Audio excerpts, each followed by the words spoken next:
একদিন গ্রামের পাশ দিয়ে বয়ে যাওয়া নদীর ধারে খেলছিল একটি ছোট মেয়ে। তার হাসি আর খেলার শব্দে চারপাশ যেন ভরে উঠেছিল আনন্দে। হঠাৎ খেলতে খেলতে সে নদীর ধারে বেশি চলে যায়। পা পিছলে জলে পড়ে যায় মেয়েটি। নদীর স্রোত ছিল বেশ জোরে। ছোট্ট মেয়েটি চিৎকার করতে থাকে, বাঁচাও, কেউ আমাকে বাঁচাও।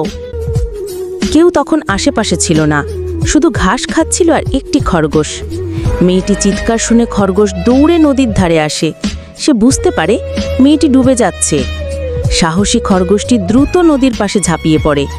যদিও খরগোশের শরীর ছোট, কিন্তু তার বুদ্ধি বড়। খরগোশ নদীর মধ্যে ভাসমান একটি শুকনো কাঠের ডাল ঠেলে মেয়েটির কাছে নিয়ে যায়।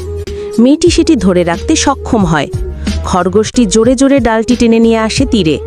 অনেক চেষ্টা আর পরিশ্রমের পর অবশেষে মেয়েটিকে নদীর স্রোত থেকে নিরাপদে তুলে আনে। মেয়েটি কেঁদে কেঁদে খরগোশটিকে জড়িয়ে ধরে বলে, তুমি না থাকলে আমি আজ বেঁচে যেতাম না, তুমি আমার প্রাণের ত্রাতা। সেদিন থেকে মেয়েটি আর খরগোশটি হয়ে ওঠে অবিচ্ছেদ্য বন্ধু। মেয়েটি প্রতিদিন খরগোশের জন্য খাবার নিয়ে আসত, আর খরগোশ তার পাশে থাকত সব সময়। গল্পের শিক্ষা, সাহস আর বুদ্ধি থাকলে ছোটরাও বড় কাজ করতে পারে।